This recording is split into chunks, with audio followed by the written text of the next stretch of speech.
दावानल यानी जंगल में लगी आग। तमाम कोशिशों के बावजूद दावानल की घटनाएं रुकने का नाम नहीं ले रही हैं। कॉप 26 सम्मेलन में 140 देशों के शीर्ष नेताओं द्वारा वनों को बचाने की प्रतिज्ञा लिए जाने के बाद भी दुनिया में प्रत्येक मिनट 21 हेक्टेयर से ज्यादा वन क्षेत्र नष्ट हो रहा है।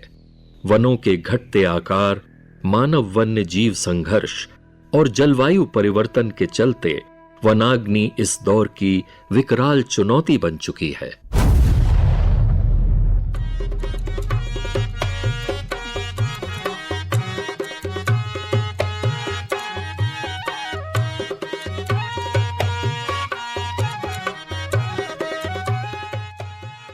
नैसर्गिक सौंदर्य से परिपूर्ण उत्तराखंड अपने सुंदर वनों, जैव विविधता और जल के प्राकृतिक स्रोतों के कारण दुनिया भर के पर्यटकों के आकर्षण का केंद्र रहा है। किंतु वनों की आग देवभूमि के सुंदर चेहरे को झुलसाकर हर साल नए जख्म दे जाती है।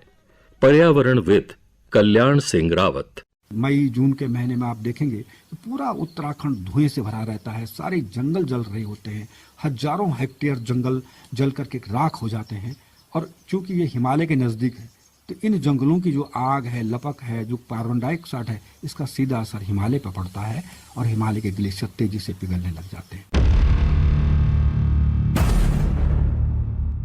बीते कुछ वर्षों की बात करें तो साल 2016 और फिर 2021 के दौरान वनाग्नि के रिकॉर्ड मामले दर्ज हुए थे। किंतु इस साल अब तक ये आंकड़ा 2000 के पार जा चुका है।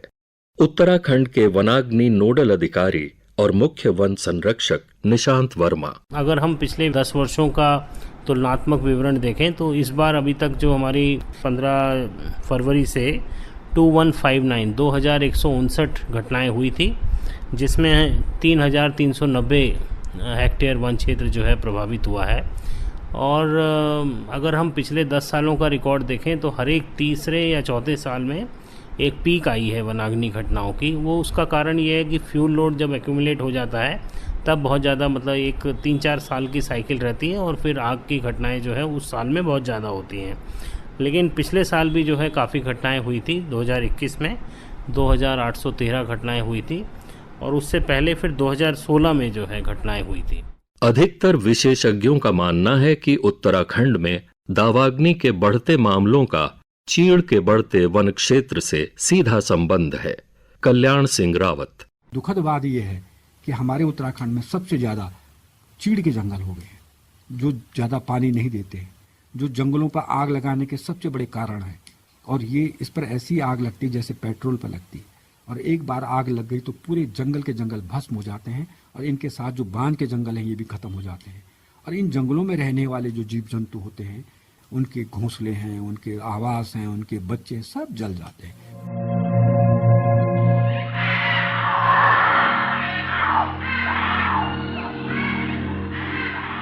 चीड़ को बहुत से लोग विदेशी प्रजाति का वृक्ष मानते हैं।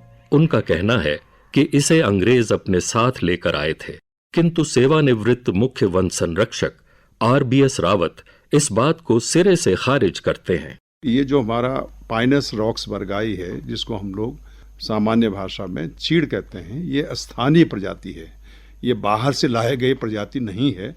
हाँ, जब कुछ आज से 30 साल पहले, 40 साल पहले प्रयोग के तौर पर जो अनुसंधान तत्कालीन प्रदेश उत्तर प्रदेश में अनुसंधान प्रभाग ने जगह जगह पर ट्रॉपिकल पाइन्स के प्रयोग अवश्य किए और लोग धीरे धीरे वो सफल नहीं हो पाए क्योंकि ट्रॉपिकल क्षेत्र के थे।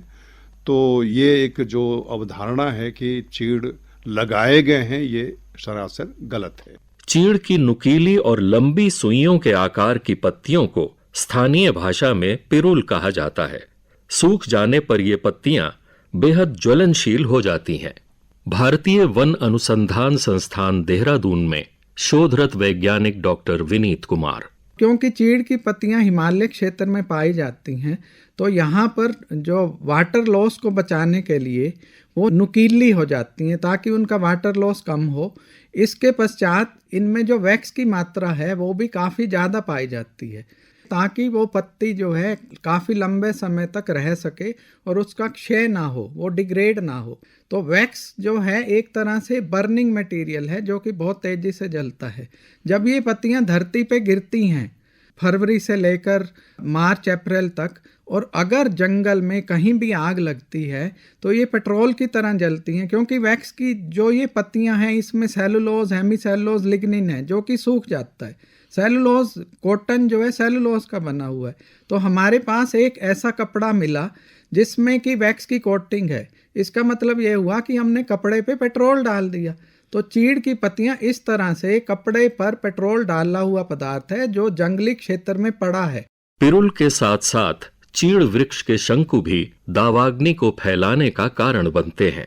वन क्षेत्र अधिकारी डॉक्टर उदय गौड़।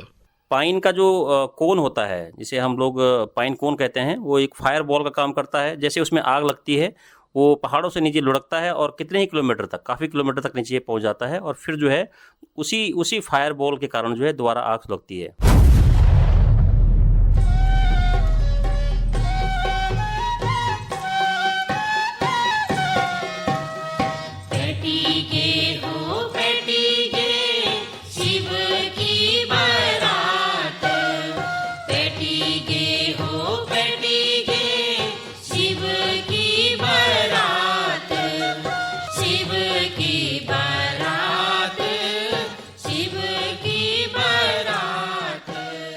विवाह के मांगलिक अवसर पर वृक्षारोपण की परंपरा के जनक और इसे मैती आंदोलन का स्वरूप देने वाले पद्मश्री से सम्मानित वृक्ष प्रेमी कल्याण सिंह रावत चीड़ के बढ़ते और बांझ के घटते वन क्षेत्र से चिंतित हैं।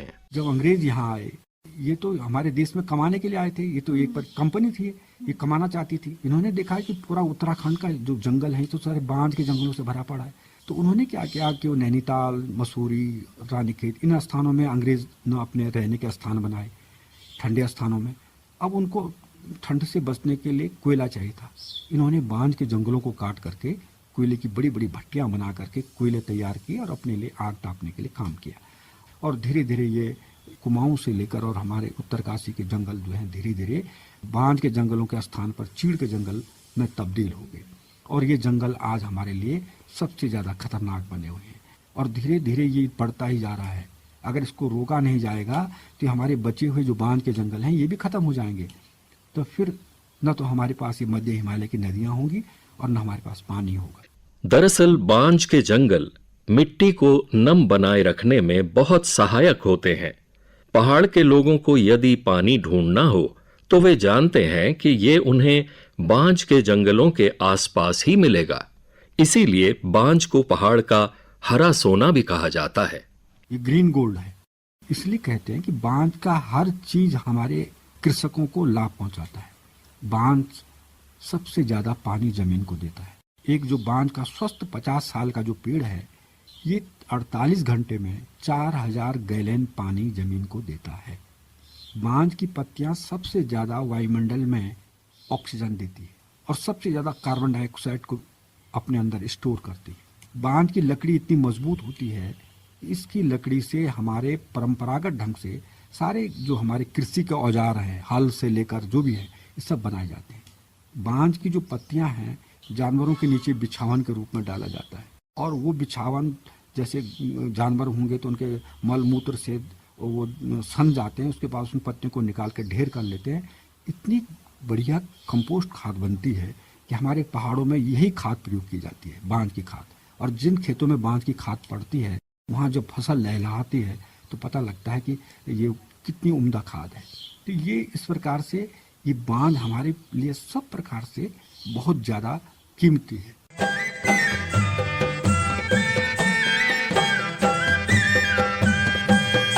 लोठाडो पानी पाजा की जड़ों पे, लोठाडो पानी उन्हीं जेटा का घामे, लोठाडो पानी ती सारी सारी ले, लोठाडो पानी बाजा की जड़ों पे। एक ओर बांझ के वृक्ष के नीचे नमी पाई जाती है तो वहीं दूसरी ओर चीड़ के वृक्ष जमीन को बंजर बनाने का काम करते हैं। RBS रावत। एक कहावत है कि चीड़ अपने नीचे किसी को पनपने नहीं देता है। तो चीड़ के पेड़ के नीचे जब तक कि कोई नाले खाले न हो, कोई भी दूसरे प्रजाति के पेड़ नहीं आते हैं, क्योंकि वो एसिडिक नेचर है। जैसे वो मिट्टी में जाता है, यदि किसी काफल का या हिंसोल का या कोई और प्रजाति बांस के हो भी रहे हैं तो उस एसिडिटी से वो मर जाता है। चीड़ के जंगलों से होने वाली हानि को देखते हुए सेवानिवृत्त मुख्य वन संरक्षक RBS रावत ने अपने कार्यकाल के दौरान इन जंगलों के प्रसार को रोकने के लिए एक आदेश पारित किया था। मुझे अभी भी याद है 613 हमारे पौधालय थे पूरे प्रदेश में, तो एक मैंने स्थायी आदेश बोलते हैं स्टैंडिंग ऑर्डर कर दिया था कि चीड़ के बिल्कुल भी पौधे उगाए नहीं जाएंगे, बल्कि उनके स्थान पर बांज है, खरसू है, बुरांस है, काफल है, हरड़ है, आंवला है, बहेड़ा है, कचनार है, अपने रोहिणी है। इस प्रकार के कई प्रजातियां हैं जो कि चारा पत्ती के रूप में उपयोग में लाई जाती हैं। भीमल है जो एक फाइबर रेशे के रूप में इस्तेमाल किया जाता है, और जिन प्रजातियों को पहले मैंने नाम लिया वो सब चारा पत्ती हैं। तो एक ये अभिनव प्रयास किया गया था और काफ़ी सफल भी रहा। कल्याण सिंह रावत। इस तरह का अगर हम सोच विचार करके योजनाएं बनाते हैं तो हम चीड़ को कम भी कर सकते हैं, जंगलों को बना भी सकते हैं, पानी को बढ़ा भी सकते हैं, रोजगार भी दे सकते हैं और अपनी आर्थिकी भी बढ़ा सकते हैं। तो ये सरकार को सोचना चाहिए। आज सारे जंगल, चीड़ के जंगल, पेड़ के पेड़ टूटे हुए हैं, उनको उठाने के लिए भी सरकार मना करती है। वो सारे सड़ रहे हैं और ये जंगल विकृत पड़े हुए हैं। केवल एक कारण के साथ बिल्कुल 1000 से ऊपर कोई पेड़ नहीं कटना चाहिए और हम उस पर अड़े हुए हैं। वृक्षों की अंधाधुंध कटाई के चलते उत्तर प्रदेश सरकार ने 1981 में समुद्र तल से 1000 मीटर ऊपर पेड़ों की कटाई पर 10 वर्ष के लिए प्रतिबंध लगा दिया था। बाद में इसे 10 वर्षों के लिए और बढ़ा दिया गया। 12 दिसंबर 1996 को ऐतिहासिक गोदावर्मन प्रकरण पर फैसला सुनाते हुए सर्वोच्च न्यायालय ने उत्तर प्रदेश और हिमाचल प्रदेश में वृक्ष काटने पर प्रतिबंध लगा दिया। ये प्रतिबंध अब तक जारी है। इस कानून से चीड़ के जंगलों को फलने फूलने का अभयदान मिल गया। मेरा ये मानना है कि वन प्रबंधन के दृष्टिकोण से जहाँ पर चीड़ के बहुत ही अच्छे पुनरुत्पादन रिजेनरेशन आ रहे हैं, उनको एक नियत गोलाई से ऊपर के वृक्षों का कटान विशेष परिस्थिति में, यद्यपि हरे वृक्ष होंगे, माननीय सर्वोच्च न्यायालय के अनुमति से, क्योंकि सुप्रीम कोर्ट ऑफ इंडिया की यह अवधारणा है, डायरेक्शन भी है कि 1000 मीटर से ऊपर हम ग्रीन फेलिंग नहीं कर सकते हैं, यानी हरे वृक्षों का पातन निषिद्ध है। लेकिन चीड़ के मामले में यदि जहाँ पर पुनरुत्पादन बहुत अच्छे हैं, नीचे नई क्रॉप आ रही है, तो ऐसे वृक्षों के यदि हम निकालते हैं तो लाखों घन मीटर मात्रा में निकल सकता है। अब उसको यदि सीजनिंग किया जाता है, क्योंकि पहले की बात तो अलग थी, बहुतायत में साल भी था, शीशम भी था, सागौन भी था, लेकिन अब धीरे धीरे लकड़ी तो हमारे लाखों करोड़ों रुपए की लकड़ी बाहर से हम लोग आयात कर रहे हैं, तो चीड़ को भी हम उपयोग कर सकते हैं। दूसरा जो इससे जो रेजिन निकलता है लीसा, तो रेजिंग टर्पेंटाइन ऑयल निकलता है, तो उसमें रोजिन बनता है उससे, जो कि हमारे तमाम जो डाई के या पेंट के जो फैक्ट्रीज हैं उनमें काम आता है, पदार्थों में काम आता है। तो वैज्ञानिक प्रबंधन के साथ साथ चीड़ के ऐसे बड़े गोलाई के वृक्षों से लीसा का एक्सट्रैक्शन या टिपान कर लें और एक नियत माना 1 मीटर की गोलाई से अधिक के वृक्षों का हम पातन करें तो हमको आय भी मिलेगा, नए जो हमारे पुनरुत्पादित जो पौधे हैं उनको भी जगह मिलेगी और सरकार को भी राजस्व मिलेगा और स्थानीय लोगों को इस कार्यक्रम से रोजगार भी मिलेगा।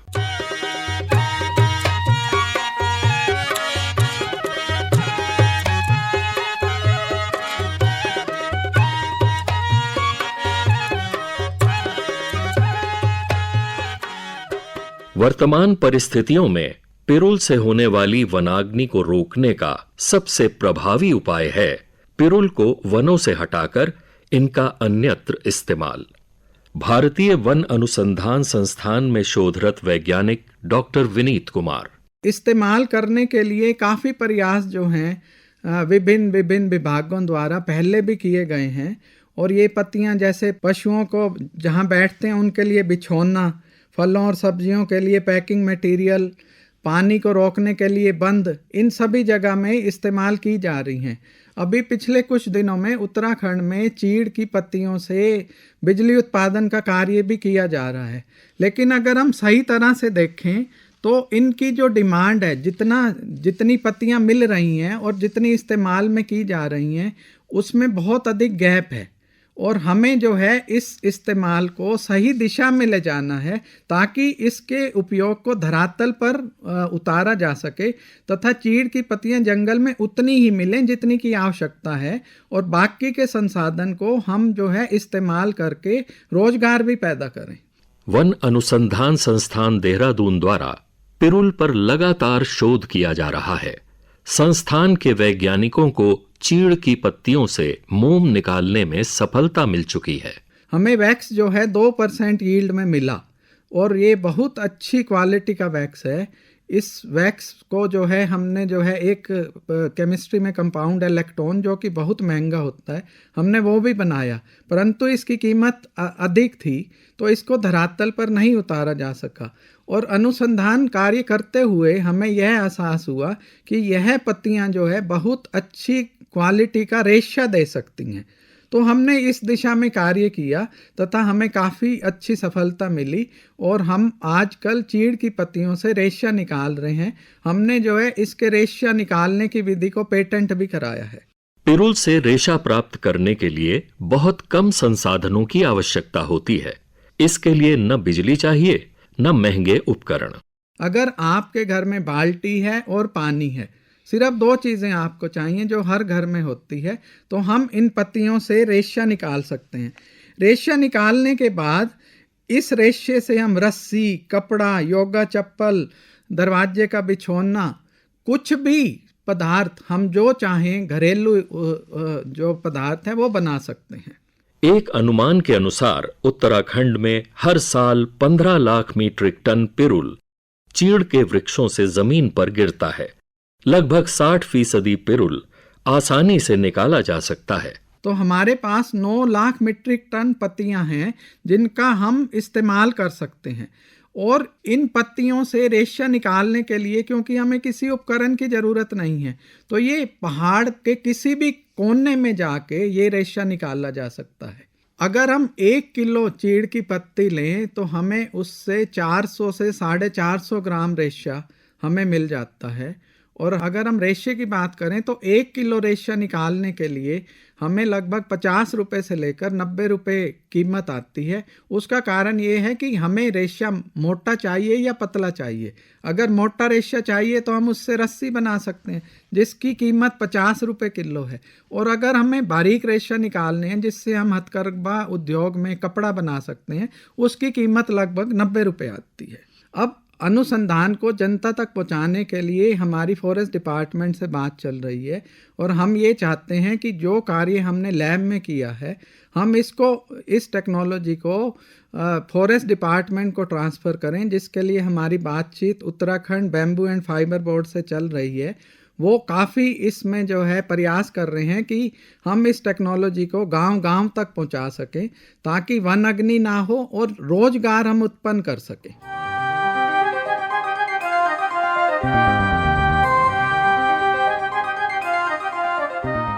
पिरुल के निस्तारण के लिए उत्तराखंड में कई प्रयास किए जा रहे हैं। विशेषकर उत्तरकाशी, पिथौरागढ़ और अल्मोड़ा जिले में कई सफलता की कहानियां भी रची गई हैं। मुख्य वन संरक्षक निशांत वर्मा। उसमें 2-3 तरह के प्रयास हैं। एक तो पावर जनरेशन इक्विपमेंट, मतलब बिजली बनाना उससे पिरुल से। दूसरा है ब्रिकेट मेकिंग प्लांट्स हैं जो लगाए हैं लोगों ने वहाँ पर, और उन लोगों को फिर जो है MSME योजना के तहत सब्सिडी भी दी है सरकार के द्वारा। यूरेडा द्वारा ये योजना जो है लाई गई थी। कई एंटरप्रेन्योर्स उसमें, लोकल एंटरप्रेन्योर्स ने जो है वो भाग लिया है। एक तीसरी चीज़ है कि पिरुल से विभिन्न प्रकार के आर्टिकल्स जैसे फ्लावर वेज हो गए, टोकरी हो गए, टोपी हो गई, ये भी कई जगह मैंने देखा। अभी जैसे पुरोला में एक वहाँ पे महिला स्वयं सहायता समूह है, वो इसके डिफरेंट उत्पादों को जो है तैयार कर रहा है। और एक नैनीताल प्रभाग में हम लोगों ने देखा कि जितना भी पिरूल है वो वहाँ पे जो स्थानीय ग्रामीण जो हैं वो इकट्ठा कर रहे हैं, और जितने भी वहाँ पे जो हैं इंडस्ट्रीज़ हैं, फैक्ट्रीज़ हैं, उसमें वो फ्यूल के रूप में जो है फर्नेसेस के लिए जा रहा है। तो ये प्रयास किया गया है, लेकिन अभी ये प्रयास जो है 4-5 ज़िलों में ही केंद्रित है। अब इसकी ये योजना है कि प्रत्येक चीड़ बाहुल्य जो हमारा जनपद है उसमें हम इसको जो है प्रयास को फैलाएं, और हर एक ज़िले में उपयुक्त स्थानों पे इस प्रकार के जो हैं प्लांट्स बने, ताकि पिरूल को निस्तारण भी हो, वन क्षेत्र से पिरूल को निकाला भी जा सके, और साथ साथ जो निकाल रहे हैं पिरूल उसमें जो लोग जुड़े हैं उनको इनकम भी उससे हो सके। पिरूल के निस्तारण और वनाग्नि की रोकथाम में वन पंचायतों की प्रभावी भूमिका हो सकती है। RBS रावत। स्थानीय लोगों की सहभागिता अति आवश्यक है, और फिर हम लोग तो भाग्यशाली हैं कि हमारे प्रदेश में 12,100 के लगभग वन पंचायत हैं। और वन पंचायत जो हमारे एक पंडित गोविंद बल्लभ पंत जी ने 1930 के दशक में प्रारंभ किया था, अवधारणा यही थी कि वन पंचायत के माध्यम से हम लोग जो स्थानीय ग्रामों के आसपास वन हैं उसमें स्थानीय प्रजातियों का संरक्षण करें, उनका संवर्धन करें, पौधारोपण करें, विकास करें, और उसको किसी न किसी रूप में आजीविका से जोड़ें। निशांत वर्मा। 20% क्षेत्र जो है वो ऐसा है जो पंचायती वनों के रूप में घोषित है, और ज़्यादातर ये वन पंचायतें जो है पर्वतीय क्षेत्रों में हैं। तो उसका आशय ये है कि वन पंचायत एक कमेटी है जो कि रेवेन्यू डिपार्टमेंट द्वारा बनाई जाती है चुनाव करके, और उसका एक नियमावली है, उसके तहत उसका चुनाव होता है, और जब वो चुनाव हो जाता है तो उसके बाद उस क्षेत्र का पूरा प्रबंधन, उसकी पूरी सुरक्षा की जिम्मेदारी उस मैनेजमेंट कमेटी के पास होती है। तो एक तरह से ये है कि गांव वाले ही जंगल को जो है प्रबंध करें, ये उसका एक कॉन्सेप्ट है।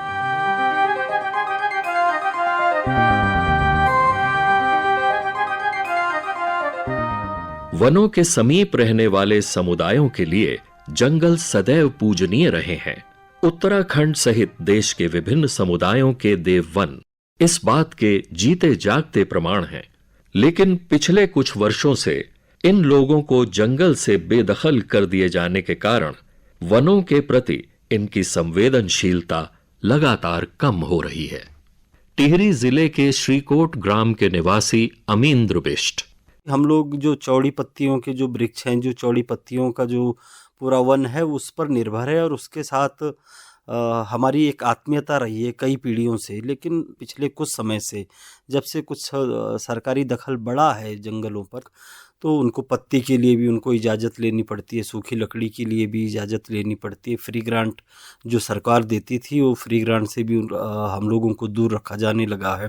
तब से लोगों की आत्मीयता जंगलों के प्रति कम हुई है, और वनाग्नि जैसी जब भी कोई बात होती है या जंगल को काटने की बात होती है, पहले लोग उस पर लड़ जाते थे यदि कोई भी दोषी पाया गया या उनको लगा कि किसी ने गलत किया। लेकिन अब मैं प्रायः ये देखता हूँ कि धीरे धीरे ये सब कम होने लगा है।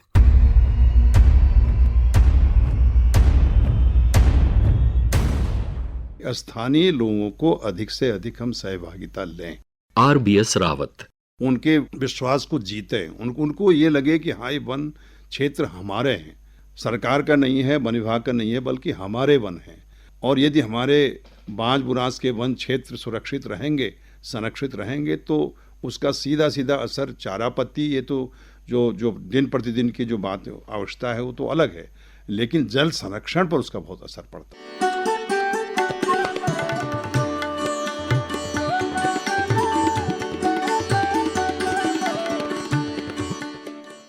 वनाग्नि की रोकथाम में त्वरित जानकारी और हस्तक्षेप का बहुत महत्व है। आधुनिक तकनीकी का समावेश कर बनाई गई रणनीति निश्चित ही कारगर साबित होगी। उत्तराखंड के वनाग्नि नोडल अधिकारी और मुख्य वन संरक्षक निशांत वर्मा। हमारा एक इंस्टीट्यूट है जिसका नाम है फॉरेस्ट सर्वे ऑफ इंडिया। वो ministry of environment, forest and climate change का एक इंस्टीट्यूट है। वो पिछले कई सालों से एक फॉरेस्ट फायर अलर्ट सिस्टम पे काम कर रहे हैं, और उसमें हमें 2 सैटेलाइट सेंसर्स हैं। उन सैटेलाइट सेंसर्स के माध्यम से 6 बार प्रतिदिन हमें जो है ना अलर्ट्स आते हैं। उसमें कुछ अलर्ट्स हमारे पास नियर रियल टाइम अलर्ट्स भी होते हैं, और यदि आग की घटना ज़्यादा क्षेत्र में फैलती है तो उनको लार्ज फॉरेस्ट फायर अलर्ट की श्रेणी में लाते हैं वो, और वो भी हमें जो है रिसीव हो रहे हैं। और कुछ हमें जो है रिलेटिव ह्यूमिडिटी और टेम्परेचर के माध्यम से प्री फायर अलर्ट्स भी मिलते हैं, जो कि एक तरह की फोर वार्निंग है कि उस क्षेत्र में जो है आग लगने की संभावना बहुत ज़्यादा है।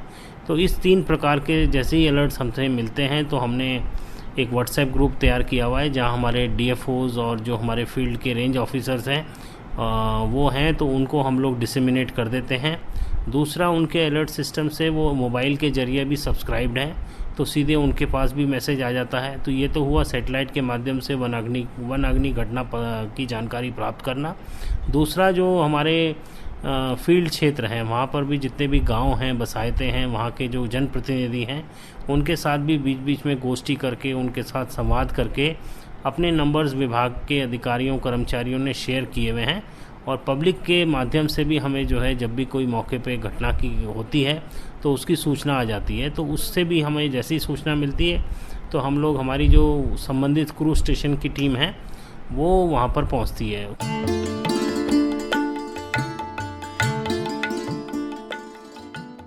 वनाग्नि की शुरुआती चिंगारी प्राकृतिक कारणों से भी पैदा हो सकती है, किंतु इसके मूल में अधिकतर हमारा लालच, लापरवाही और दुर्भावना है। शहद और साल के बीज इकट्ठा करने के लिए लगाई गई आग, जलती बीड़ी, सिगरेट या माचिस की तीलियां, चारे के लिए या दुर्भावना से लगाई गई आग कभी भी भीषण दावानल का कारण बन सकती है। ऐसी भूल करने वालों को ये एहसास करवाया जाना जरूरी है कि वे पर्यावरण और संपूर्ण मानव जाति का कितना नुकसान करते हैं। ये आम आदमी की सहभागिता और व्यापक जनचेतना से ही संभव है। दावाग्नि की रोकथाम की रणनीति में स्थानीय लोगों की सहभागिता और अद्यतन तकनीकी का समावेश सुनिश्चित किया जाना आवश्यक है। चीड़ के वन क्षेत्र को कम करने के लिए नए कानून भी जरूरी हैं। जंगलों में बारूद के ढेर यानी पिरुल के निस्तारण के लिए अभी बहुत से प्रयास किए जाने शेष हैं। यदि हम ऐसा कर पाए तो एक न एक दिन हम वनाग्नि की विभीषिका को कम करने में अवश्य सफल होंगे।